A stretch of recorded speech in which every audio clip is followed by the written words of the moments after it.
Hey, how's it going, everybody? This is Carl, aka Carl Drum Tech, and I'm feeling a little bit under the weather right now. That's why I'm wearing this heavy jacket, because everything is kind of cold right now.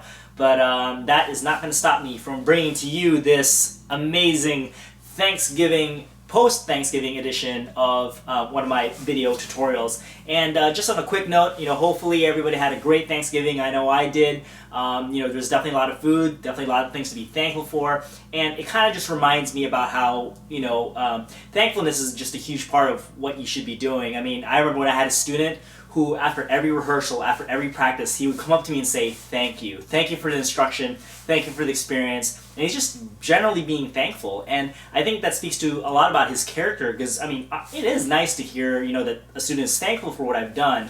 But I just think it just speaks so much to his character that he's a very thankful person, that he appreciates what he gets, out of life, and that's going to serve him well for the rest of his life. So if I can give you a lesson right now in terms of just, the big picture of things, definitely take the time to be thankful. Really be thankful. When you go up to your instructors, yes, it's nice for them if they hear that you're thankful for the instruction that they've given you, for the knowledge they've passed down. But at the same time, for you and your character to be a thankful person is just huge. It's going to serve you so well in life that you won't take things for granted, that you will appreciate everything that you have, and not always want more.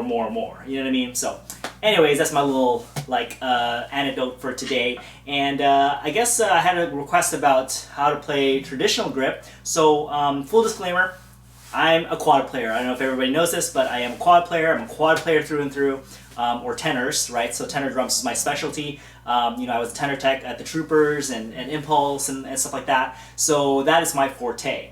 Snare drumming is not my forte. That being said, I've been taught how to do the traditional grip by a lot of great snare drummers, and that is the information I will pass along with you today. I'll do the best I can, and hopefully you guys will get something out of this video.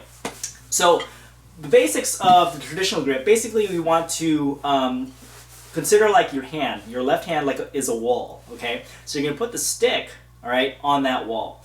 And what we wanna do is we wanna find the point of the stick where we wanna put that wall, where it's gonna bounce the most for us. So for example, if I put it here, and if I let that stick go, it's not gonna bounce very much. If I do it here on the other end of the spectrum, same thing, it's not gonna bounce very much. But there's gonna be a point where it's gonna bounce a lot. And you want to find that point where it's going to bounce the most for you. And I think right now I think I've found it, which is right about here. Okay, so we want to establish that first of all. The other thing we want to establish is, learn something about how the stick moves. So try doing this, where you can bounce the stick by letting it go like this, but then also help it out by kind of using your hand to push it down like this. Now try to move, so start from the end of the stick, and then try to move up, and try to tell the difference of what it feels like as you move up. As you move up, it should actually get harder to push down on the stick, okay? So once we know that fact, all right, what we want to do is we want to think about where we want to put the second finger on the stick. So let me make a close-up. So here's the second finger, right? So we want to put the second finger on top, okay? Remember, on top of the stick. Okay, we want to kind of push it out as far as you can. Again, that same concept of the pushing, right? It's harder as you move up closer to the hand, so you want to move as far away as possible. So maybe something like this. We're not trying to do that or anything.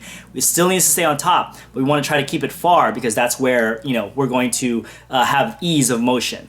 The first finger, okay, the thumb, is going to go right on top of the second finger. Okay, and these two fingers act as one. Okay, so these two fingers are going to push down on the stick, okay? So whereas, match grip, it's a more rotating motion, or it's more like a piston motion, right? It goes up and down like this with your wrist.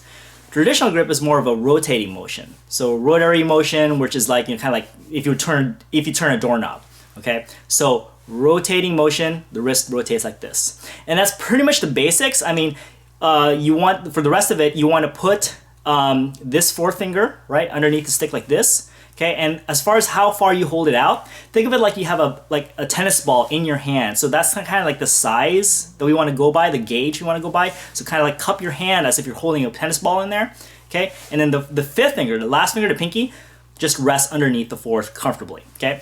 The middle finger doesn't really do anything, just kind of keep it relaxed, kind of keep it straight for looks purposes. And same thing here with the thumb, I try to point it up for looks purposes, and I think most people do that anyway. So, and that's pretty much it. That is your basic traditional grip. So to get used to the traditional grip, I would suggest just kind of like you try to rotate it with just the two fingers, like I talked about, and how you use it as one.